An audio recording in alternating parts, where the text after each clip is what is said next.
João capítulo de número 3. E o versículo de número 8.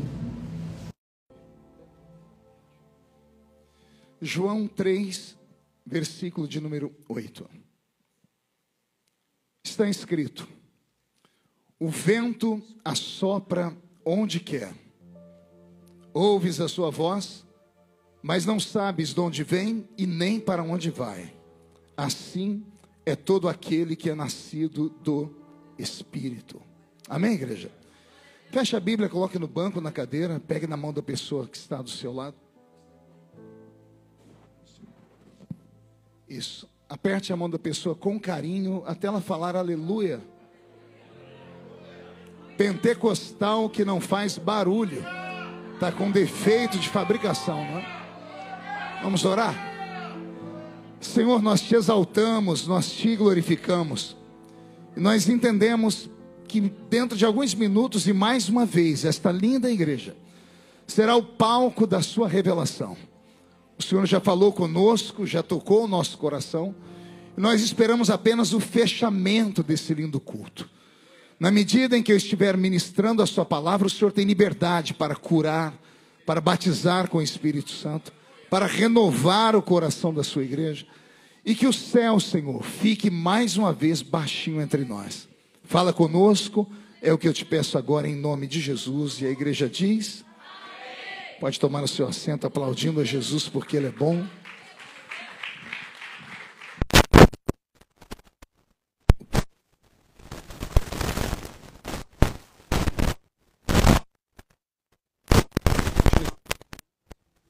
Pega, dá um problema aqui. Só não se empolga, toca mais baixinho aqui, tá? É que o som da caixa parece que quando eu vou falar ele está picotando, está cortando. Tem alguma coisa dando interferência aí, não? Quem que vai lá? Quem vai lá? É lá, eu estou olhando para lá e é lá. Eu estou vendo aquele menino que quase tem olho, né? Não dá para ver o olho. É o filho do pastor? Cabelo não atrapalha, você vê não? Eu já vi cabelo, mas aquilo ali não é cabelo, é uma obra de arte, né? Graças a Deus. Isso. O barbudinho ali que me deu o som vai ganhar um beijo depois. Obrigado. Ficou perfeito agora. Foi ele que mexeu? Foi. Muito obrigado. Deus te abençoe. Posso ouvir um grito de glória a Deus à igreja? Vigília não é culto para gente normal. Os normais estão em casa dormindo uma hora dessa. Vigília é culto para gente doida. E Deus ama essa raça, né? Deus ama a gente maluca. Ele diz na sua palavra: eu amo os que me amam, e os que de madrugada me buscam, me acharão. A fila na madrugada é mais curta. Tem muita gente dormindo aqui em Deerfield, mas vocês estão acordados. E por isso, aquele que não dorme, que é o guarda de Israel, ele está com os ouvidos atentos à sua oração, e os olhos dele permanecem sobre vocês aqui nessa madrugada. Eu li um versículo aqui, que ele pode nos dar 1 milhão de caminhos, mas todos eles vão nos levar ao trono de Deus. No capítulo 3 do Evangelho de João, Jesus está se encontrando com um homem chamado Nicodemos. Diga comigo, Nicodemos. Mais uma vez. Pergunte ao seu irmão: conhece Nicodemos? Conhece o Nico? Nicodemos é aquele personagem bíblico que a gente para analisar. Pense num homem que quem olhava de fora dizia: eis aí um varão perfeito.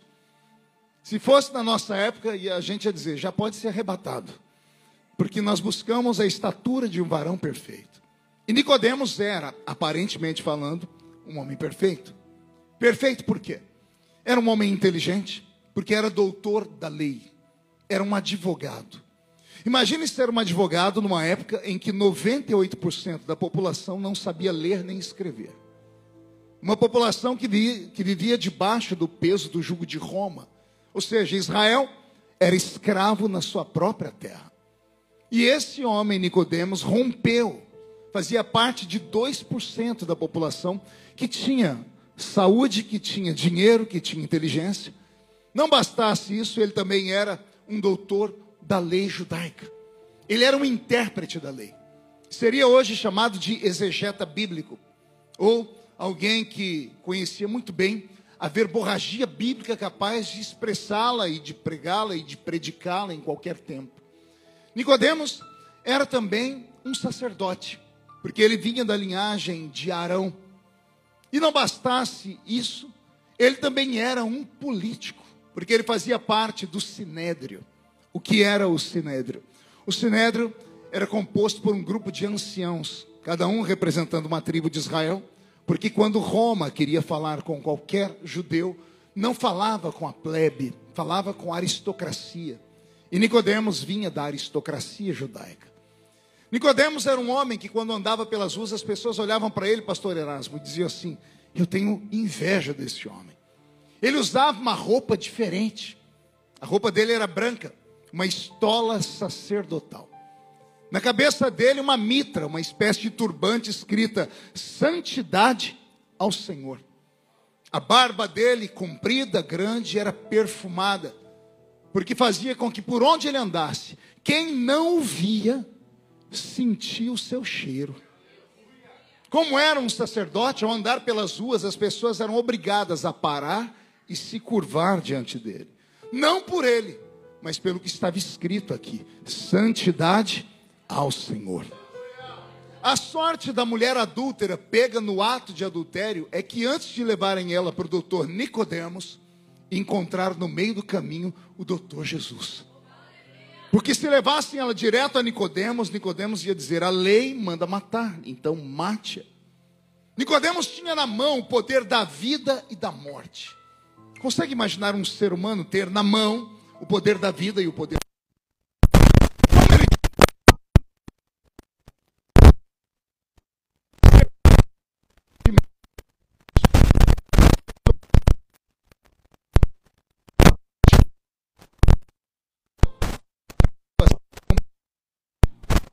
da sociedade que vinham de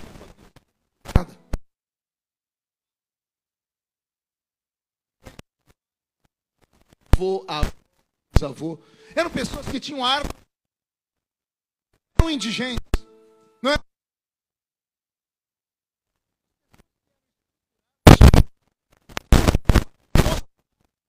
Representava Deus. E quem tem uma vida, Deus tem cuidado de mim pela fidelidade. O grupo amava, mas tinha uma verdade, que o odiava não pelo que ele era, mas pelo que ele representava. Pergunte por quê? Porque esse grupo não tinha uma família estruturada. Era composto de pessoas que viviam abaixo da linha da pobreza, viviam ali na marginalidade.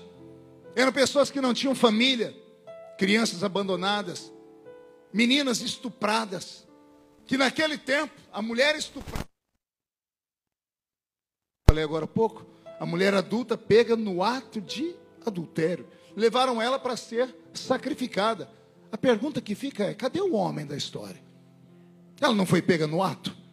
Se foi pega no ato, o adúltero estava lá também. Mas por que não quiseram apedrejar ele? Porque a sociedade machista daquele tempo entendia que se um homem pecava com a mulher, é porque a mulher deu ousadia.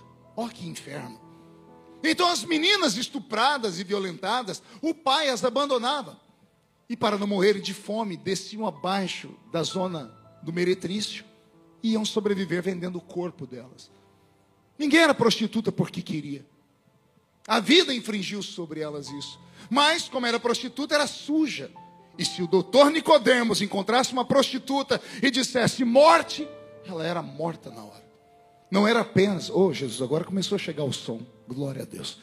Não era apenas a prostituta. Meninos que tinham o seu caráter sexual desviado por causa de traumas. As pessoas não gostam de falar sobre isso. Com tudo. Síndrome de Estocolmo. Alguém sabe o que é isso? Pessoas sequestradas passam uma temporada com elas, que as prendeu, que bateu nelas, mas o tempo perto do sequestrador, é o sequestrador que vai dar a comida, que vai dar o prato de comida, que vai dar o pedacinho de pão, que vai deixar ela ver a luz do sol. Cria uma paixão platônica. A pessoa passa a se apaixonar pelo sequestrador. Tanto que quando a polícia estoura um cativeiro, o sequestrado não quer que o sequestrador seja preso.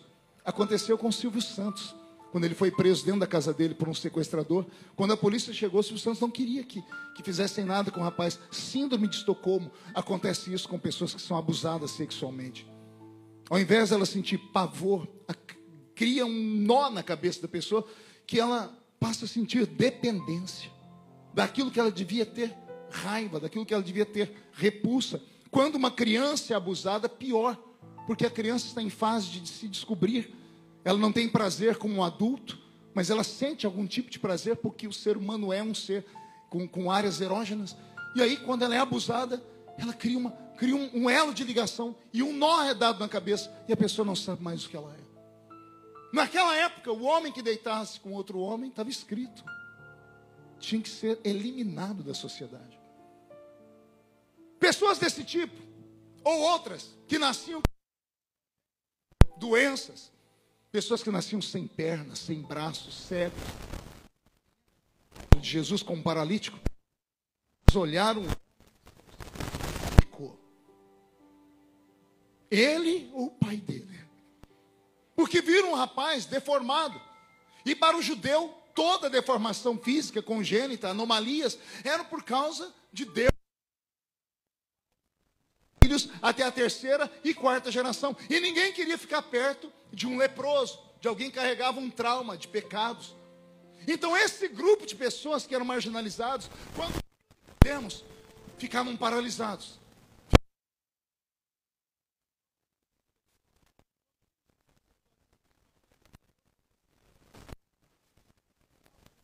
E na roupa, medo, traumas. Então essa era a força do doutor Nicodemos. Um homem que quando passava pelas ruas, fazia algumas pessoas ir ao céu e outras irem ao inferno. Uau, que homem é esse? Ninguém nunca ouviu falar que o doutor Nicodemos tocou na vida de alguém, que ele roubou alguém, que ele falou da vida de alguém, que ele usou a língua dele para difamar alguém. Ninguém nunca ouviu na zona do Baixo Meretrício. Nicodemos era um homem acima de qualquer suspeita.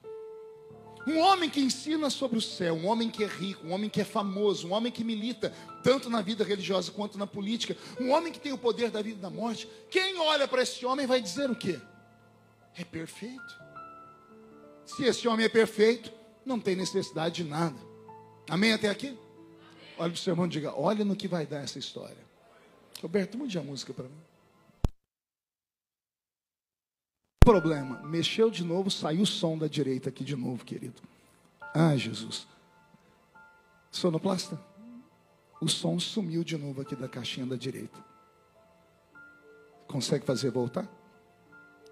Som. Só para eu escutar o retorno aqui direitinho. Não. Vai sem som mesmo. Deixa, seja o que Deus quiser. Mas vamos lá. Dá um glória a Deus aí só para eu voltar onde eu estava. Pronto. Então, o doutor Nicodemos, diante das pessoas, tinha uma vida plena e perfeita. Ele só tinha um grave problema na vida dele. O problema é quando ele entrava dentro de casa. Quando ele fechava a porta atrás dele. Quando ele ia de frente de uma bacia com um espelho e ele tirava o perfume da barba. Lembra que as pessoas conheciam ele pelo cheiro? Aí o cheiro ia embora. Aí ele tirava a estola sacerdotal branca e a mitra que fazia as pessoas se curvarem diante dele.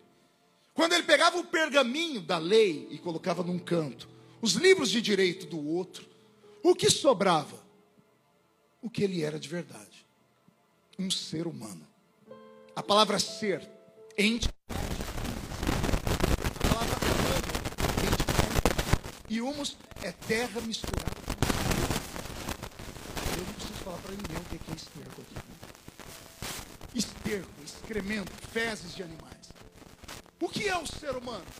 Uma entidade invisível que habita dentro de uma carcaça podre. É isso que é ser humano. Mas alguns seres humanos, algumas entidades invisíveis que habitam dentro de carcaças podres, quando colocam uma fantasia de super-homem, quando coloca uma mitra escrita santidade ao Senhor e um perfume na barba, acha que pode julgar os outros. O sujo falando do mal lavado. O problema dele não é quando ele estava na rua, o problema dele é quando ele estava dentro de casa. É mais ou menos uma outra história da Bíblia no Velho Testamento de um certo general que andava pelas ruas, todo mundo dizia, lá vai o general. Chegava em casa, a mulher não podia dormir com ele, porque era leproso. Na rua é general, em casa é podre. Lembra da história de Naamã? É o general, que na rua era o general, em casa era podre. Então o doutor Nicodemos, esse da minha quando tirava o pergaminho, quando eliminava aquilo que as pessoas o admirarem, sobrava só ele.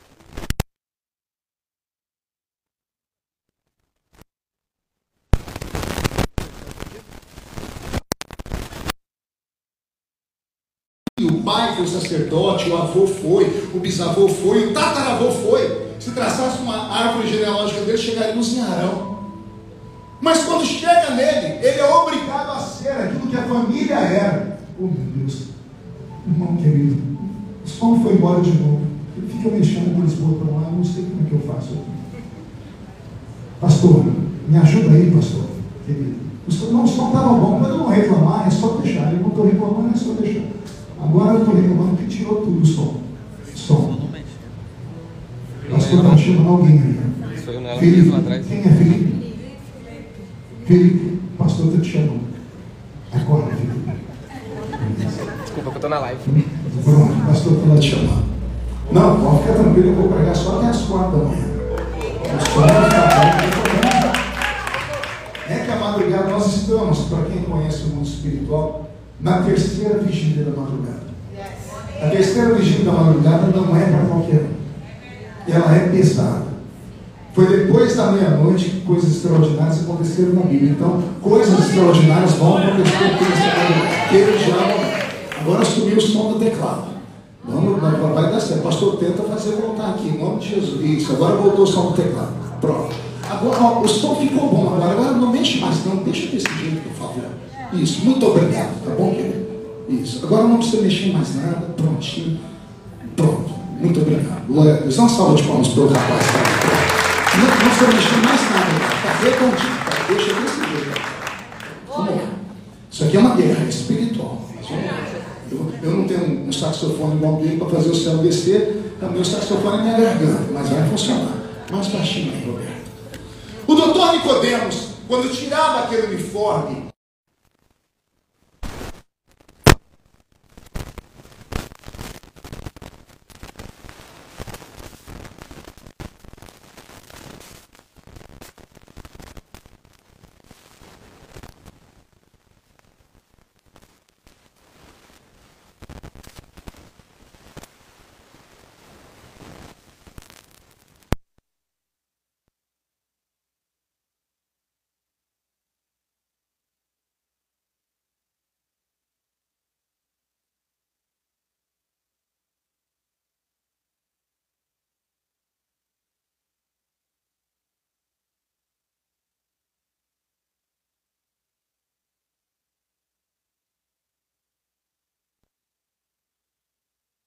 com a mesma idade, brincando de pega-pega.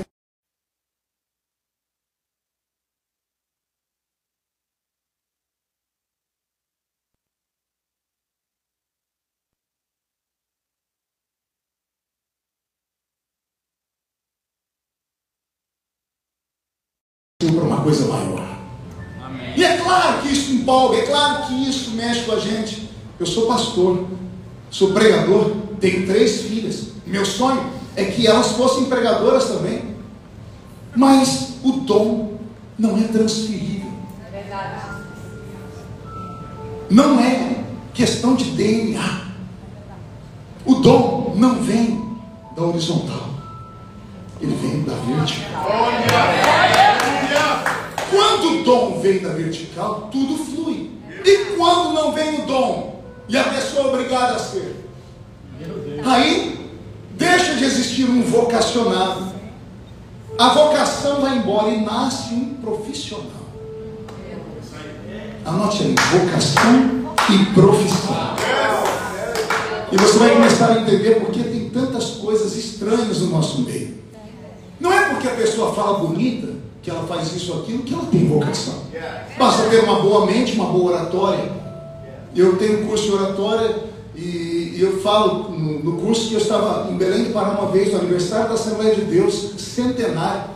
Vários pastores, pregadores de nome na igreja mãe. De repente chega o ex-governador de lá, Jader Barbalho. Chegou esbaforido, cansado.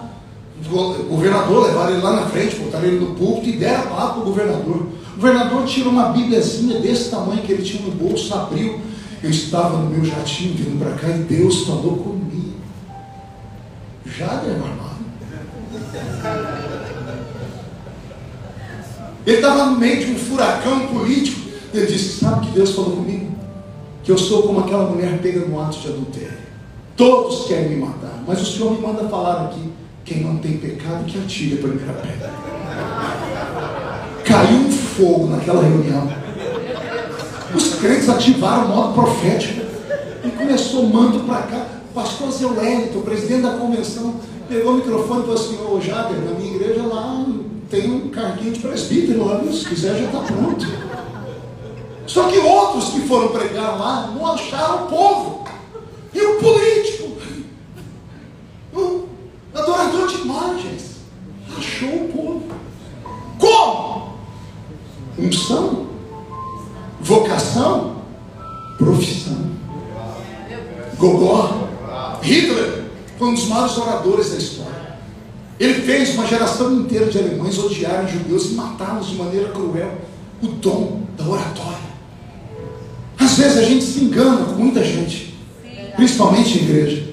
A pessoa soube falar um pouquinho melhor, a gente vai estar com Deus, está com ele. Aí eu sempre conto, como é que você vê se a pessoa tem vocação ou não tem? Não é difícil chegar, difícil é permanecer. Eu prego aqui na Flórida há 25 anos. 25 anos, fiz bodas de prata pregando aqui. E por misericórdia divina até hoje, onde eu vou, sempre vem alguém querendo me ouvir. Não arrasto mais as multidões de modernas, porque eu não tenho o estilo de contar piada. Eu não sou, não tenho autoajuda. Meu negócio, eu sou profeta. Profeta não é ajuda, não é autoajuda, é ajuda do alto. Faz parte. Mas ainda dou um caldo. A bananeira ainda dá caixa. E alguém fala: como é que o senhor permanece? Eu digo: eu não sou um profissional, eu sou um vocacional. Nicodemos era um profissional. Ele aprendeu a pregar, a falar bonito, ele aprendeu a ler a Bíblia, a interpretar a Bíblia, ele aprendeu tudo. Ele só tinha um problema. Pergunte qual. Depois de tirar todo o uniforme de super-homem, ele não conseguia dormir de noite. Pastor, como é que o senhor sabe? Está escrito: ele foi ter com Jesus de noite. Nos áureos anos de Assembleia de Deus, na escolinha bíblica dominical, o ensinamento era sobre Nicodemos, o nascer de novo. E eu, feliciano, sempre fui curioso, perguntei para o meu professor: por que Nicodemos foi ter com Jesus de noite? Meu professor sábio disse: porque Jesus era uma figura polêmica e Nicodemos era um político, ele não queria ser visto ao lado de um polêmico durante o dia. E eu acreditei. Mas passei o tempo, estudei a Bíblia, eu falei: tem alguma coisa errada. Porque José de Arimateia, que era um senador, que era muito maior do que um membro do Sinédrio, andava com Jesus. Cedeu até a tumba dele para colocar em Jesus lá dentro. Foi: tem alguma coisa errada. Se alguém mais importante do que Nicodemos andava com Jesus, por que Nicodemos foi ter com Jesus de noite? Aí eu fui ler a Bíblia. Depois de ler e orar, o Espírito Santo falou no meu coração: pessoas não resolvidas não dormem de noite. Ai, meu Deus. Já ouviu falar de insônia?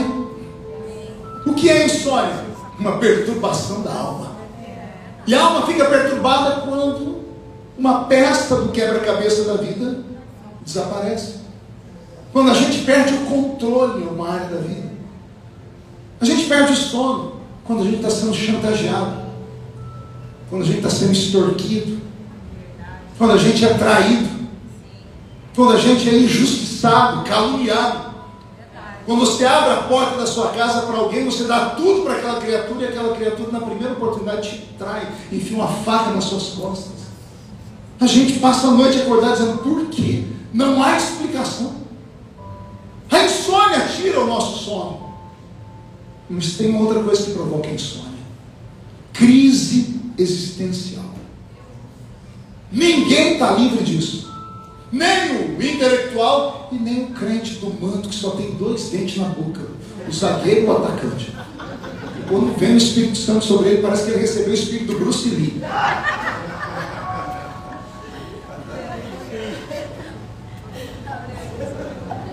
Eu falei que Jesus usa, mas quando o inimigo pega, não dá isso. Então, o que é uma crise existencial? É quando você não consegue entender a sua vida. Isso acontece com todo mundo. Em algum momento da vida você vai ser pego no contrapé com uma crise existencial. A minha primeira crise existencial, porque eu já tive várias, a primeira eu era adolescente, fui pregar na cidade de Mogi Mirim, solteiro, fui de ônibus e preguei no culto à noite. Jesus batizou com o Espírito Santo. O pastor de lá ligou para o meu pastor e disse: esse menino tem vocação, aplica nele, usa ele, dá uma oportunidade para ele. Eu voltei todo feliz. No dia seguinte, ao invés de vir de ônibus, eu fui de trem para casa. O trem levava 6 horas. 6 horas de trem foi o suficiente para eu repensar minha vida. Eu falei: o que eu estou fazendo numa igreja? Eu não era feio, ganhava bem, tinha talento, sempre tive um magnetismo pessoal. 6 horas de trem foi o suficiente para eu desistir da caminhada cristã. Cheguei em casa e desviei da igreja. Falei para minha mãe: não vou mais na igreja. Falei: você é louco? Falei: não vou mais. Por quê? Porque eu quero aproveitar a vida. Crises, todos nós passamos por ela. Pessoas casadas, recém-casadas, crise existencial no casamento. Por isso que a psicologia diz que são 7 anos, no mínimo, para você começar a olhar para frente e falar: vou ficar casado. 7 anos de adaptação, porque em 7 anos você vai ter comido pelo menos 1 quilo de sal com a criatura. Você vai conhecer ela de verdade, porque o namoro é um engodo. O casamento abre os olhos. É sério. O namoro é paixão, e a paixão acaba. E somente quando a paixão acaba é que o amor nasce. Eu estou filósofo essa madrugada, hein?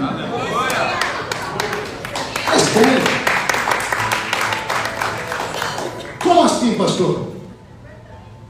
O amor só aparece quando ele é testado. Porque a paixão não suporta nada, porque ela é egoísta. A paixão não suporta uma traição. A paixão não suporta um roubo. A paixão não suporta ter concorrência. A paixão não suporta. Mas o amor tudo suporta. Paixão é cama. Amor é sofá. Assistir filme de mãozinha dada. A paixão só pensa nos fluidos corporais. Ela quer os hormônios pululando dentro de você. Isso é paixão. Só que isso acaba. E quando a paixão acaba, o que sobra? Ou nada, ou descobrir que você é uma pessoa de verdade. Ninguém casa amando. Casam apaixonados. Vai descobrir o amor no meio do caminho. Eu falo para minha esposa: eu casei com você apaixonado, hoje eu te amo. Eu falo: por quê? Porque eu sinto sua falta. Sinto falta de dormir de conchinha, sem reação química nenhuma. Quem é casado há mais de 20 anos sabe do que eu estou falando. Não há reação química nenhuma, mas há uma reação de alma. Sinto falta, é amizade. Isso é amor, porque o amor tudo suporta. Então pessoas passam por crise em várias etapas da vida. Crise na hora de escolher um trabalho, crise na igreja. Nicodemos teve a crise dele já com 60 anos. Ele olhou para o espelho, viu que a vida passou e disse: eu sou o que a minha mãe queria que eu fosse, eu sou o que meu pai queria que eu fosse, eu sou o que a minha família queria que eu fosse, mas eu não sou o que eu queria que eu fosse. Ele não dormia de noite porque ele ensinava tanto sobre o céu, mas como ele nunca experimentou o Deus do céu, a vida estava chegando ao fim e ele não tinha certeza de ir para lá. Ele pregou a vida inteira sobre um Deus que ele leu nas Escrituras, Mas ele nunca tinha tido um encontro com esse Deus. E não existe nada pior do que isso dentro de uma igreja. Alguém que está na igreja por 1 milhão de motivos, menos pelo verdadeiro, que é uma paixão pelo Deus eterno.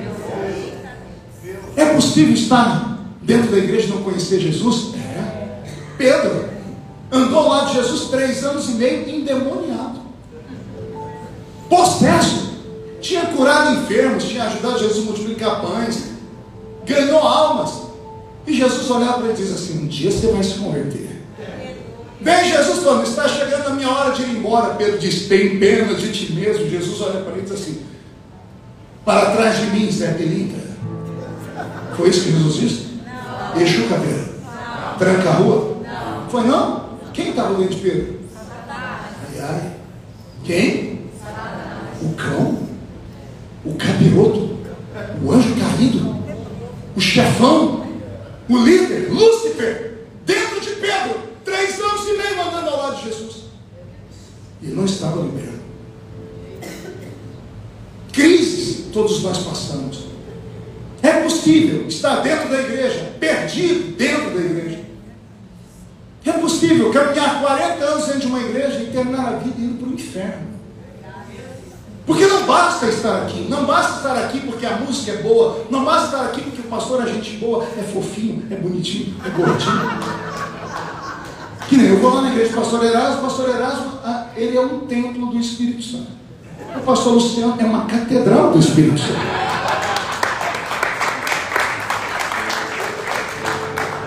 Não basta estar na igreja porque a sua namorada está, porque o seu namorado está, porque o seu patrão. Nada disso pode te levar para o céu. Só há um motivo para estar aqui: é reconhecer que alguém morreu na cruz do Calvário. Quem crê nesse Jesus que morreu na cruz do Calvário não vem na igreja por causa daquilo que ele tem para dar, vem por aquilo que ele já deu. Como assim, pastor? Ele já deu. Ele deu a vida dele na cruz do Calvário para você. Se ele não te der mais nada, você ainda é eterno devedor. Entende isso? Nicodemos confundia 2 palavras. Pergunte quais? Convicção e conversão. Convicção aqui, conversão aqui. O que é convicção? Eu vou naquela igreja porque ali todo mundo é gente boa, ninguém rouba, ninguém mata, ninguém adultera, ninguém faz isso, aquilo, pressupõe que ninguém faça isso. Então ali é um lugar bom, faz parte, é uma sociedade, é um clã. Isso é convicção aqui. Só que isso não leva ninguém a nada, porque depois de 1 culto, 2 cultos, 1000 cultos, esse crente vai ficando enfadado. Aí ele vicia em estar na igreja, mas ele não é do nosso time. Se tem 12 tribos, ele é da 13ª, a tribulação. É sério. Termina o culto, a criatura vai lá para fora, junto com mais meia dúzia que tem a língua maior do que a gravata dos pastores antigamente, e começa a falar mal de tudo e de todos. Nada mais presta para a criatura, porque a questão dela é só convicção, é só inteligência, é só mente. Ela quer entretenimento. E quem quer entretenimento, tudo tem que estar redondinho. Eu não venho na igreja por entretenimento. Eu entro correndo pelas portas da igreja igual alguém que está desesperado para carregar a bateria do seu celular. Já aconteceu com você? Está acabando a bateria, só, meu Deus, se acabar eu estou ali. Cadê uma tomada? É assim que eu entro na igreja. Eu entro procurando uma tomada, eu preciso recarregar minha bateria. E como é que eu recarrego a minha bateria? Não apenas ouvindo uma musiquinha que vai me fazer chorar. Eu senti, eu chorei tanto. A senhora chora em casa escutando Gustavo Lima. Quando ele solta Sou Homem de Família.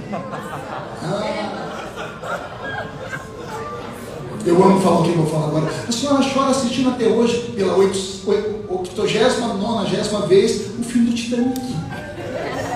Leonardo DiCaprio está afundando nas águas do Ártico. A boquinha dele está azul. Ele diz: tchau, Rose. Até hoje eu não entendi porque ele não subiu em cima daquela prancha. Cabia ele, a Rose, o pai da Rose, a mãe da Rose, o cachorrinho dele. Assiste o você vê, para as cenas, mede a tábua, cabia todo mundo naquela tábua. Mas não, ele tem que morrer. A senhora chora. Então não é lágrimas, não é alma. O culto não pode ser alma. A alma é enganosa, a alma é palco das emoções. O culto é espírito. Lembra que eu disse? Entidade invisível. Ser, entidade invisível. Humano, terra misturada com esterco. O que é o ser humano?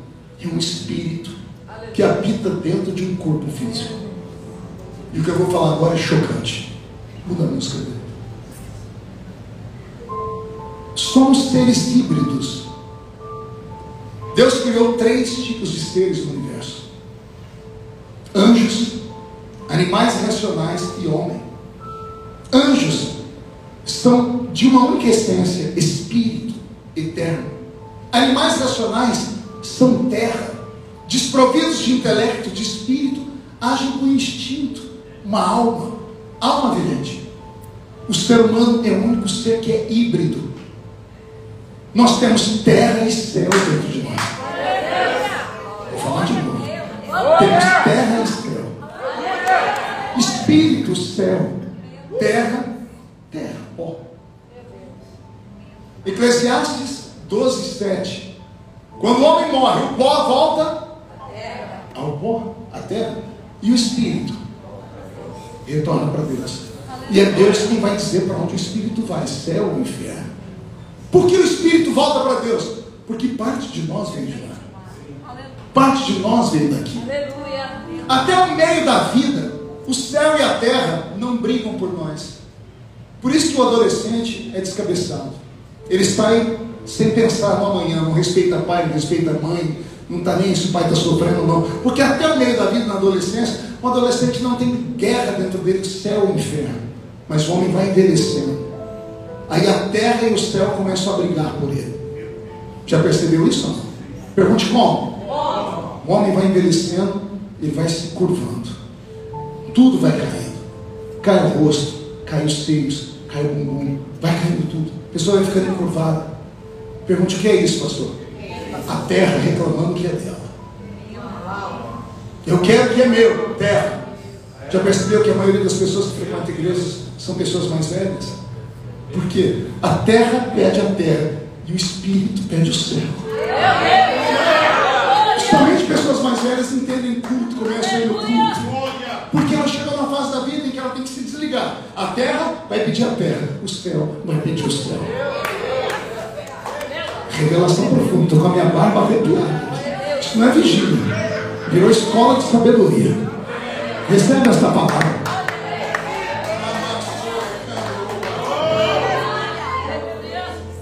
Nicodemos está velho.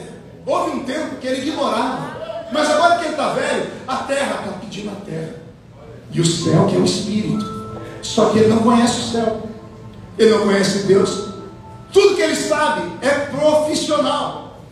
E aí, numa noite dessas que a insônia veio, que ele não consegue dormir, o Espírito Santo, por misericórdia, falou no ouvido dele. Lá no Sinédrio você ouviu falar que Israel está recebendo um tal de Yeshua. E começa ele a lembrar tudo que ele ouviu sobre Yeshua. E ele vai fazendo um checklist. Dizem que ele cura. Eu conheço muitos curandeiros em Israel. Dizem que ele ressuscita mortos. Eu já ouvi falar de mortos que ressuscitaram. Dizem que ele cura paralíticos. Paralíticos foram curados. Nada disso toca Nicodemos, porque ele é um velho. Mas aí ele lembra de uma coisa que mexeu com ele. Dizem que esse tal de Yeshua perdoa pecados. Aleluia. Olha só, olha que interessante. Quando o jovem é muito jovem, ele quer ver sinais, prodígios e maravilhas. Quer ver paralítico andar, cego. O velho não quer essas coisas, que ele já viu tanta gente fazer em nome do diabo, tanta gente fazer e se perder, enganar as pessoas. Mas o velho Nicodemos ouve alguém falar que Jesus perdoa pecados. Ele nunca ouviu falar que alguém perdoava pecados. Isso perturbou ele. E ele resolveu ir ter com Jesus de noite, porque ele sofria de insônia. E ele foi ter com Jesus de noite. Chegou na porta da casa, vamos imaginar a cena. Ele chegou, roupa branca, mitra na cabeça, barba perfumada, debaixo do braço o pergaminho, do outro lado o livro da lei, porque ele é o doutor Nicodemos. Ele vai bater a porta da casa e antes ele faz uma pergunta a si mesmo: quando eu abrir essa porta, Yeshua vai estar lá. E o que é que eu vim fazer aqui? Eu vim aqui falar para ele, aliviar minha alma. Eu quero conhecer Deus. O Deus que eu ensinei e preguei a vida inteira, mas eu nunca senti. Eu quero conhecer esse Deus. Eu quero ir para o céu. E para ir para o céu tem que estar com os meus pecados perdoados. Eu quero que Ele perdoe os meus pecados. Então Ele já sabe o que vai falar. Quando abre a porta, problema. Pergunte qual? A casa estava lotada. E quem estava lá? Todos os amigos de Nicodemos. Os membros do Sinédrio. Os membros da igreja. Pessoas que admiravam ele. Que quando viram o doutor Nicodemos perderam o fôlego. Quer perguntar por quê? Vixe, meu pastor viu que eu estou em outra igreja. Minha cabeça vai rodar. Alguns olharam, nossa, que acabaram, mas estou perdido. Nicodemos olhou para eles, mesmo mostrando uma figura alça, por dentro ele falou: estou perdido. Porque se eu falar aqui o que eu vim fazer, acabou meu nome, acabou minha profissão, acabou meu salário, acabou tudo. Mas se em troca disso eu ganhar paz, vale mais a paz. Vale mais a paz de dormir uma noite. Tem um filme chamado Insônia, não sei em inglês qual é o nome do título do filme. É daquele Christian Bale, que fez o Batman. Se vocês puderem assistir, assistam. Ele vai emagrecendo no filme, ele fica pele e osso. Ele teve que perder acho, quase 40 quilos para fazer o filme. Ele não dormia de noite, ele passou dias dormindo. Você só vai entender, eu vou dar um spoiler aqui.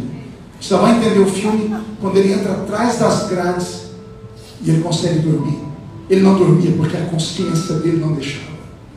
E ele havia cometido um crime. E o crime eu não vou contar para você assistir o filme, descobrir. Era por isso que ele não dormia o filme inteiro. A mente perturbada. O salmista disse assim: tira a minha alma da prisão. Qual é a prisão que prende uma alma, irmãos? Se a alma é translúcida, se ela é transparente, se ela é etérea, além de eterna, qual prisão pode prender uma alma?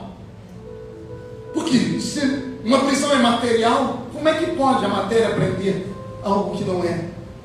O salmista está dizendo que ele encontrou uma prisão que não tem chave que abre ela. É a prisão da consciência. É a cabeça, é a mente pesada. Por isso que Deus mandou o filho dele para cá. O sangue dos animais já não estava prestando para mais nada. As pessoas pecavam e não sentiam perdão sobre a alma delas. Por isso que Deus abandonou a terra, de Malaquias até Mateus, 400 anos. Não tinha mais solução para o homem. Foi por isso que Jesus entrou na história e disse: não, eu vou lá, vou morrer por eles, o sacrifício vai ser perfeito, eu posso perdoá-los. Por isso que quando Jesus chegou e falou assim: perdoados são os teus pecados, todo mundo duvidou dele. Aí Jesus é obrigado a brigar. O que é mais fácil dizer a esse paralítico? Levanta e anda, toma a tua cama e vai embora? Ou dizer a ele: perdoados estão os teus pecados? É claro que é mais fácil dizer perdoados estão os seus pecados, porque você não tem prova física. Então Jesus disse: se é mais fácil dizer perdoados estão os seus pecados, eu digo a ele: levanta, toma a tua cama e vai embora. E o paralítico saiu curado. E as pessoas entenderam: se ele levanta o paralítico, ele perdoa pecados. Nicodemos tem que ir lá para pedir perdão, mas agora está todo mundo, os amigos. Ele começa a pensar no nome, começa a pensar no salário, começa a pensar na fama, começa a pensar na história, na carreira que ele construiu, na casa que ele edificou. E em nome disso ele sacrifica a vida dele. Ele diz para si mesmo: não dá para falar o que eu preciso aqui. Eu vou falar o que o povo quer ouvir. O dono da casa dá oportunidade para Nicodemos, a casa lotada, e lá do outro lado, sentado, está um outro mestre de roupa branca, só que não tem mitra na cabeça. Jesus está sentado ali. E Nicodemos começa a falar com Jesus. Agora tem uma coisa que é engraçada. Pergunte o quê? A criatura vai pregar com o Criador. O aluno vai pregar para o mestre. Olha o que ele diz: eu sei que tu és mestre vindo da parte de Deus, porque ninguém pode fazer os sinais que tu fazes se Deus não estiver com ele. O povo estava ali, só não falaram em línguas porque o Espírito Santo não tinha descido. Senão o povo falava: eita, esse é um homem. Você é meu amigo, eu sou membro do Sinédrio junto com ele, né? É meu pastor, é o meu líder de mocidade, é o meu líder. Esse é o cara. Esse Yeshua vai sofrer agora igual sovaco de aleijado. Opa, não pode mais falar sovaco de aleijado, que dá processo. Vai sofrer mais do que axilas de portadoras de necessidades especiais. Me livrei do mal. E aí, Nicodemos, quando vê o povo alegre, aí que ele dá a pregar mesmo. Porque quer empolgar alguém que está com o microfone na mão, você começa a aplaudir, gritar. Aí o camarada pode ser um Zezé de Camargo, com 1,65 m. Mulherada começou a gritar, lindo, fofo, jogou um ursinho no papel. Ele pensa que ele é o Arnold Schwarzenegger. 3 metros de altura, ele olha, faz aqueles horários. Você vai ver uma coisinha desse tamanho. Por quê? O grito da plateia é um louvor. Um aplauso é um louvor. Nicodemos se empolgou com o louvor do povo. A Bíblia não diz, mas digo, eu imagino ele olhando e falou, quer ver esse povo agora urinar azeite? Isso aqui é a linguagem pentecostal. Quer ver esse povo agora entrar no mistério? Ô Yeshua, eu já li sobre ti em todo o Antigo Testamento, em todo o Velho Pacto, em todo da Velha Aliança. Eu li sobre ti em Gênesis, Êxodo, Levítico, Números, Deuteronômio, Josué, Juízes, Ruth, Samuel, Reis, Crônicas, Esdras, Neemias, Esther, Jó, Salmos, Provérbios, Eclesiastes, Cântaros, Isaías, Jeremias, Lamentações, Ezequiel, Daniel, Joel, Amós, Batias, Miqueias, Naum, Sofonias. Eu já li sobre ti. O povo, isso não é homem, isso é uma enciclopédia. Os crentes antigamente gostavam muito disso. Os pastores vinham e pensavam, os crentes gritavam, terminavam, nossa, que culto. Aí você perguntava o que ele pregou. Eu falei, nem sei. Eu sei que estava bom. Quem lembra disso aí? Empolgação. Quantos desses homens eu vi jogar pessoas no inferno e eles com a vida mais torta do que a das pessoas? Mais tarde o tempo foi dizer que eles eram. Então e aí? Empolgação. O povo se empolga. E quando ele ganhou a plateia inteira, ele está se sentindo um super-homem. O povo está aplaudindo, assoviando, dizendo, parabéns, bis, bravo. Lá no fundo tem um sentado só olhando. Quando termina tudo, o dono da casa diz assim, mestre Yeshua, o senhor quer falar ou perguntar alguma coisa para o mestre Nicodemos? Jesus pede a palavra. Imagina ele levantando e indo até Nicodemos. Mestre com mestre, fúria de titãs, duelo de gigantes, Nicodemos e Yeshua. Jesus olhando para ele dizendo, fazia tempo que eu não vi alguém pregar com você.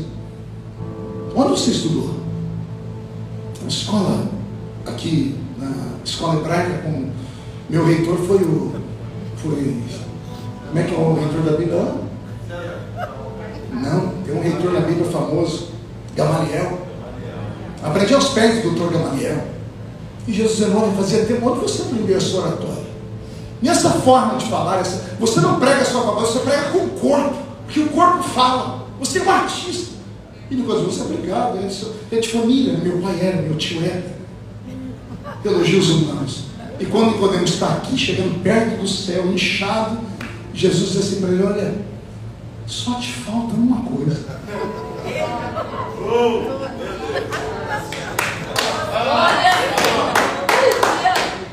Já pensou?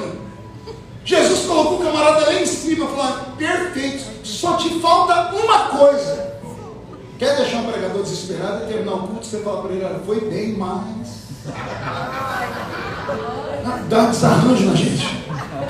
Vamos ver o que eu falei de errado, meu Deus. Um dia eu fiz Moisés construir a arca de Noé. Eu levei João Batista para a ilha de Patmos. Fiz João Batista escrever o Apocalipse. Eu não sabia que tinha 2 João. Um dia eu levei Elias para o Monte Hermon e esqueci ele lá. Eu fiz descer fogo no Monte Hermon. Aí o pastor no fim do falou, o milagre foi grande, meu filho. Foi porque no Monte Hermon só tem neve. Não foi no Monte Carmelo, não. Confusão teológica. Isso acontece. Quando Jesus fala para ele, só te falta uma coisa, Nicodemos está pensando, o que eu errei? Será que eu errei o nome da vara, da madeira que Moisés jogou na água para adoçar? E Jesus está olhando para ele, só te falta uma coisa. Fala, Jesus, o que está faltando? Você precisa nascer de novo. Só isso. Ei, Só isso. falar para uma prostituta que ela tem que nascer de novo é fácil. Para um adúltero, para um bebum, para um corrupto, é fácil. Falar para essa criatura que está aí do seu lado: olha de canto de olho só, não se entrega não. Falar para esse pastor aí, para esse líder, para esse levita, falar para esse pregador que está aqui pregando, para aquele tecladista, falar que tem que nascer de novo, quem aceita? Quando Jesus falou você tem que nascer de novo, Nicodemos era tão bom de palavra que ele criou o primeiro estandarte da Bíblia, não o segundo. O primeiro foi Elias. Quando ele encostou no muro, falou assim: ó, fala mais alto que Baal deve estar dormindo, deve ter viajado. Ele está tirando sarro dos profetas. Um estandarte, contador de piada. Nicodemos vai tentar fazer uma piada com Jesus. Você tem que nascer de novo. Ele diz: pode um homem já velho nascer de novo? Posso eu entrar na barriga da minha mãe e nascer? O povo está... Esse é o cara. O único que não está rindo é Jesus, porque Jesus não estava brincando com ele. Jesus estava mais preocupado com ele do que o povo, porque o povo só via a carcaça, e a carcaça era perfeita, a embalagem era perfeita. Jesus estava vendo o conteúdo. Jesus sabia que se ele morresse ali, ele ia para o inferno. Dentro do templo, pregando sobre Deus, ensinando sobre o céu, ele ia para o inferno. Então Jesus fala com ele muito sério: não, você tem que nascer da água e do Espírito. Aleluia! Da água para arrependimento, do Espírito, porque tudo que você aprendeu até hoje não prestou para nada. Você tem que ter experiência. Só vai conhecer Deus em espírito. Só vai conhecer o mundo metafísico se você for espiritual. Só entende uma vigília como essa quem é espiritual. Meninos, novos convertidos, crentes que são carnais, não são espirituais ainda, só vem para a vigília porque gostam do manto, gostam de pular. Eu também gosto. Eu amo eu Erasmo cantar negócio de divisa de fogo e varão de fogo, de guerra. Eu amo essas coisas. Mas isso não preenche a gente daquilo que a gente precisa de verdade. E sabe o que é mais lindo? É que Deus te trouxe nessa vigília por causa, você pensando que era por causa de uma coisa, e aí chega aqui e ele descortina o véu e fala para você: eu usei isso aí de isca para te trazer para cá. Eu usei a falta do seu documento, a pessoa que você conhece que está presa, eu usei o problema da migração, eu usei um monte de coisa para te trazer aqui, mas não é esse o seu problema. O seu problema está aqui dentro. O seu problema é que você diz que ama, mas você não ama. Você engana. E não é a ele, você engana a si mesmo. É por isso que nada funciona, pastor, não presta para você, nada. Você já pulou de mais de 1000 igrejas aqui. Você é capaz de sentar e contar a história do cristianismo brasileiro aqui na Flórida, mas você é incapaz de contar um testemunho de que Deus se revelou para você. Aleluia! Os nossos pais na fé, aqueles lá da roça onde eu fui criado, não tinham teologia, mas pensa em gente que conhecia Deus. Era sentar perto daqueles velhinhos e eles só com 2 dentinhos na boca, o zagueiro e o atacante, e eles contavam cada coisa que queimava a alma da gente. As pessoas perguntam: como é que o senhor está firme até hoje? Simples: meus pés estão fincados em uma rocha, os meus olhos viram a glória de Deus, os meus ouvidos ouviram a voz de Deus, o meu coração sentiu a glória de Deus. Não tem demônio no inferno, não tem homem na terra, não tem anjo no céu que me tire da presença dele. Por quê? Porque para onde me irei eu, se só ele tem palavras de vida eterna? Nicodemos, naquele dia, ouviu de Jesus uma última palavra, que esta é fantástica. Jesus disse: Nicodemos, o vento assopra onde quer. Não é onde você quer, é onde eu quero. Não é quando você quer, é quando eu quero. Não é como você quer, é como eu quero. Igrejas fazem movimentos que prometem avivamento e não conseguem entregar. Pregadores falam, jogam paletó, sopram, vem, vai, e tudo continua do mesmo jeito. É verdade. O verdadeiro avivamento vem para aquele que está aqui nessa madrugada. Veja só, 1h26 da manhã, e os seus olhos marejados de lágrimas. Isso é avivamento. É Deus falando com você, tem coisa mais importante. Por quê? Porque a vida é muito curta, gente. Eu sei que você veio para esse país em busca de uma vida melhor, que Deus já te deu muito mais do que você esperava. Só que nada te satisfaz. E Deus olha para você nesta noite e diz assim: filho, está na hora de você dar alguma coisa para mim. Está na hora de você mostrar que me conhece de verdade, que você reconhece que eu estou nesse ambiente, que você não está aqui por causa de uma mágica, de um abracadabra. Você está aqui por causa da minha presença. Você veio passar uma noite comigo. Você veio sacrificar umas horas da sua vida para ficar na minha presença, para me adorar, para se deliciar com a música do saxofone, para receber uma palavra profética de um abraço, para receber uma palavra de conhecimento como essa, e sair para aquela porta dizendo: Deus me deu mais do que eu vim receber. E não sair para falar: poxa, eu fui lá, não recebi nada, ninguém me revelou. Chega de ser egoísta. É hora de você conhecer Deus de verdade. Deus está aqui, aproveite a presença dele. Se eu fosse você, eu abraçaria o Espírito Santo nessa noite, sairia dançando com ele aqui dentro. Eu aproveitaria esses minutos que faltam para a gente começar aqui a louvar, a adorar, rolar debaixo do banco, pular, igual um milho de pipoca em panela quente. Porque tudo na vida se resume a isso. Está entendendo? Tudo se resume a isso. O resto passa. Salomão, Eclesiastes capítulo 12, versículo 1, depois de escrever o livro de Cantares, carta de amor, depois de escrever Provérbios, carta de reflexão, ele vai escrever o livro de Eclesiastes, que é um livro de desabafo, é um livro depressivo. Ele começa o livro dizendo: vaidade, tudo é vaidade, tudo que os meus olhos viram, eles tiveram. Aí ele começa a dizer: mas há um tempo para tudo na terra.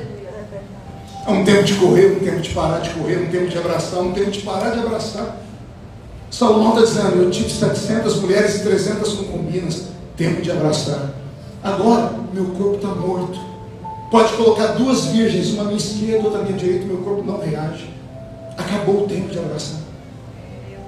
Há um tempo de correr, enquanto tem força, em busca do sonho, em busca da casa própria, em busca do carro. Mas há um tempo de parar de correr. Aleluia.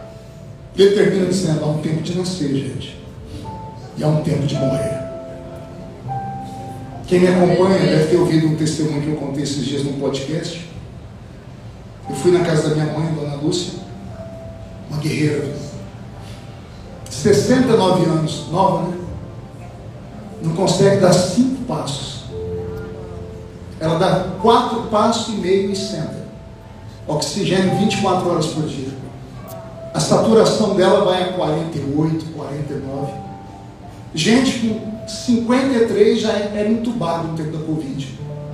Está viva por milagre. Cheguei na casa da Dona Lúcia, ajudei ela a ficar em pé, porque ela quis me dar um abraço, não estava conseguindo ficar em pé, coloquei ela em pé, abracei ela. Quando eu abracei ela pela cintura, a velhinha está baixinha, que a terra está puxando a terra, coloquei a mão na cintura dela e senti uma saliência. E eu falei: Dona Lúcia, o que é essa saliência aqui? Ela disse assim: meu filho, é a minha fralda. Quando a minha mãe falou fralda, eu fui acertado por uma seta, um tiro. Eu me segurei para não cair, brinquei com ela, fiz uma piadinha. Não consegui ficar muito tempo, saí, peguei minha caminhonete, Erasmo, virei a esquina, parei debaixo de uma árvore. Eu chorei por uns 30 minutos. Eu falei: Deus, o que é a vida? Ontem essa mulher me pegava no colo e me levava para a creche. 6 anos me levando para a creche todo dia, fazia chuva, só não tinha dinheiro para o ônibus. 4 quilômetros a pé, me carregaram no colo. Eu usava fralda. E agora está ela de fralda. 30 anos orando para Jesus salvar ela. Todo dia, vamos para a igreja, vamos para a igreja, vamos para a igreja. Ela, não, é eu do forró. Tem 4 anos que ela aceitou Jesus, batizei ela. E agora ela fala assim para mim: meu filho queria tanto ir para a igreja, mas não consigo ir.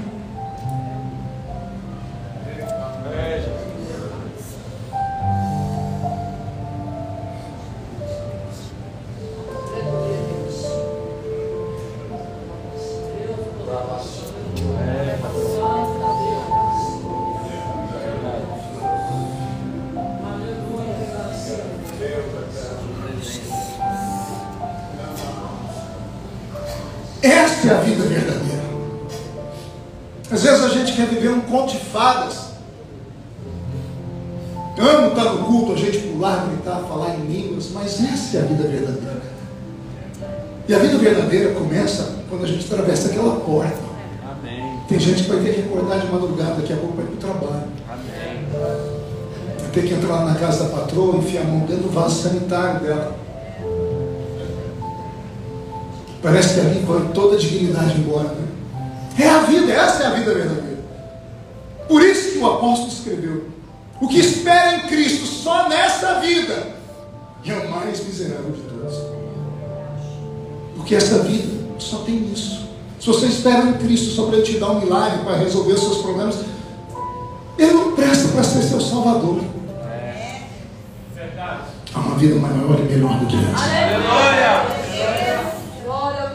Levou 60 anos para podermos conhecer Deus. E você? Conhece Deus de verdade? Está aqui porque ama Ele? Aleluia! Você ainda é apaixonado por Jesus? Aquele Jesus, o seu primeiro amor? Que quando alguém falava, Ele está ali em cima da árvore, ou você subindo em cima da árvore para ver Jesus. Quando ele dizia, não, Ele está ali naquela reunião de oração, você corria lá. É isso que Ele espera de você nessa madrugada.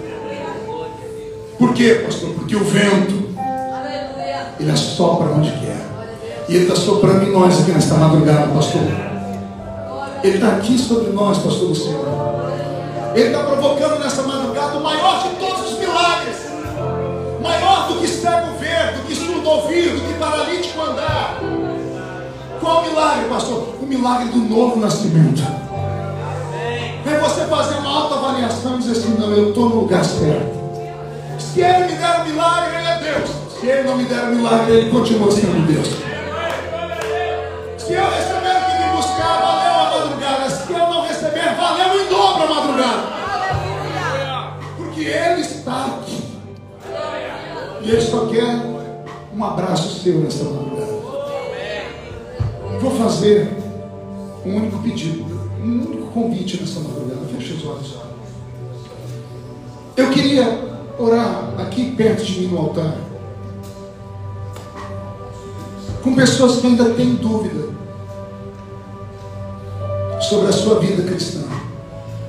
Você vai à igreja, aí passa uma temporada assim, depois você vai de novo.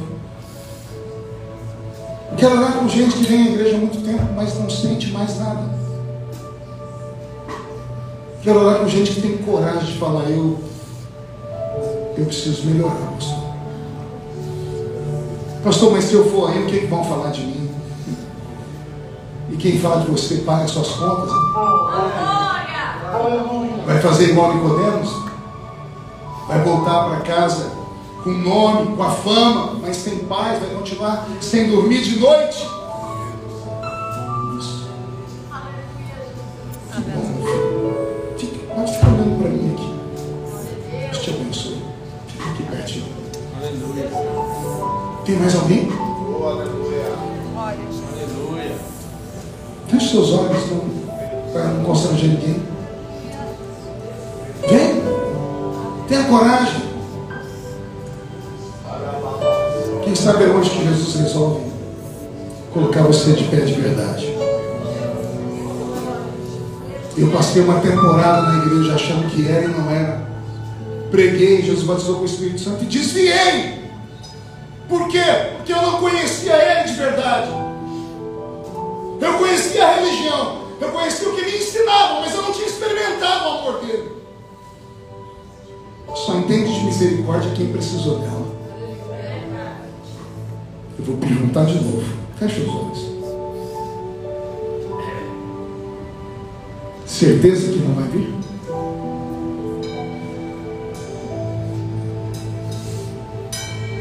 Isso.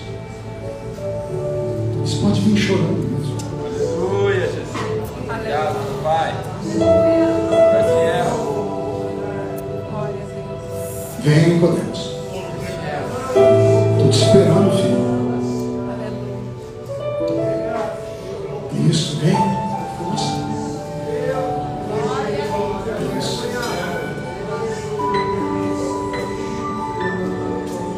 Bora refazer a aliança. Aleluia. Bora começar de novo. Vamos nascer de novo, gente. Aleluia. Vamos tirar esse fardo de cima dos ombros, esse peso nas costas, Aleluia. esse vazio na alma que te consome. Em pé aqui dentro, outro pé lá fora, oscilando em dois pensamentos. A porta vai fechar. Meu Deus, meu Pai, eu sinto que o Senhor está aqui dentro dessa igreja, Pai. Aleluia, Jesus. Glória, Jesus. Assim como o Senhor caminhou entre os castiçais no Apocalipse e via se os castiçais tinham lâmpadas acesas ou não, Pai, vasculha esta igreja. Os castiçais estão aqui, Senhor. A questão é se tem fogo neles, se tem vida dentro deles. Porque somente a estrutura não leva a gente a lugar nenhum. Esses que vieram à frente, Pai, são corajosos demais. E eu quero crer que está acontecendo um milagre nesta noite. Aquele milagre que a igreja não pode fazer, Pai, que o pregador não pode fazer, só o seu Espírito pode fazer. O renovo está vindo sobre as tuas terras, sobre os teus terras. Vai acontecer uma metamorfose, Pai, que ninguém vai entender nada. Vão olhar para eles amanhã, quando o dia clarear, e vão ver o rosto deles brilhar. Eles vão ver o mundo com outros olhos. A comida vai estar mais saborosa, o perfume vai estar mais perfumado, as cores vão estar mais vivas. Eles vão entrar na sua casa e vão sentir a percepção da sua presença. Então, Senhor, invade esse lugar, invade essa vigília, meu Pai. Transforma Jacó em Israel, meu Pai. Senhor, mas para ver essa metamorfose, Jacó tem que ter coragem de brigar contigo. Nós estamos brigando, Pai, nessa madrugada. Não aceitamos uma vida, Senhor, menor do que aquela que o Senhor tem para nós. Senhor, transforma esta casa de oração num centro cirúrgico. Manda a junta médica aqui para baixo. Começa a curar, ó Pai. Cura a alma, cura o espírito, cura a mente. Arranca as dúvidas, tira as crises existenciais. Acaba com o sono, com essa insônia nesta noite. E provoca, Senhor, um novo nascimento. Sopra vento, sopra neste ambiente, sopra.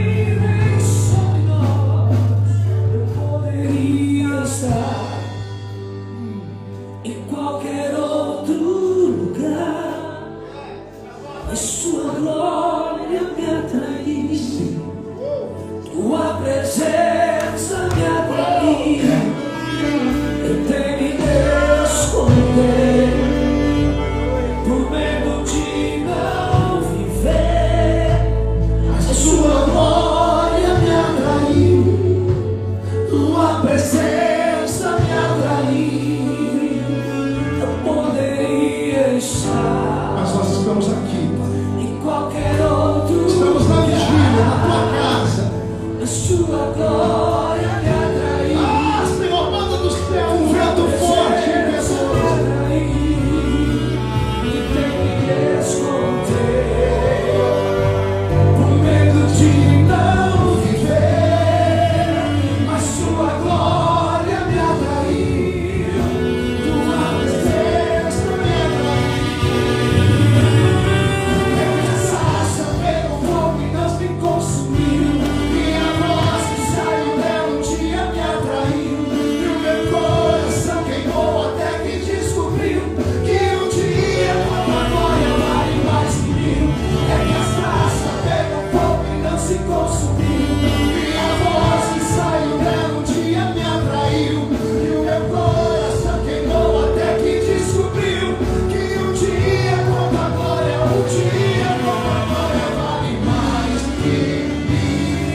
tudo que foi roubado e perdido. E um tempo de experiências novas. Conhecerão a sua presença, não de ouvir falar, mas de experimentar. E quem viver verá para ver o que acontecerá depois desta noite. E a toda a igreja, eu peço que feche os olhos, os que estão ajoelhados fiquem de pé, e os que estão de pé levante a mão direita para o céu aberto. E diga comigo, em nome de Jesus, eu ordeno aos demônios que provocam desespero, dúvida, angústia, insônia, que venham para a palma da minha mão. Agora, feche a sua mão com autoridade. Eu vou contar até 3, você vai jogar no chão e vai pisar em cima. Para se cumprir Lucas 10 e 19, eu vos dei poder para pisar sobre serpentes e escorpiões. E aí você vai abraçar 2 pessoas, porque a Bíblia diz que quando 2 ligam na terra, está ligado no céu. E você vai dizer para o seu irmão, o vento começa a soprar na sua vida hoje. E antes que alguém tenha dúvida, não é o vento norte, tá? Porque o vento norte, ele vem do deserto e traz poeira e gafanhoto. O vento que vai soprar é o vento sul. É aquele que Salomão disse, vem vento sul e traz água sobre o jardim de Deus. O vento sul vem do mar, então ele traz vida. É esse vento que vai soprar sobre a sua vida. Você nunca mais será o mesmo. 1,5. Sua família sentirá orgulho de você de novo. 2. Quem viver verá, para ver o que Deus fará nesse ano na sua vida. 2,5. Esta igreja vai crescer assustadoramente. 3. Chore no chão. Jesus lá do céu vai aparecer. E todo joelho se dobrará, toda língua confessará. Mas a igreja será arrebatada no piscar de olhos, acontecerá. Mas a igreja será arrebatada no piscar de olhos, acontecerá.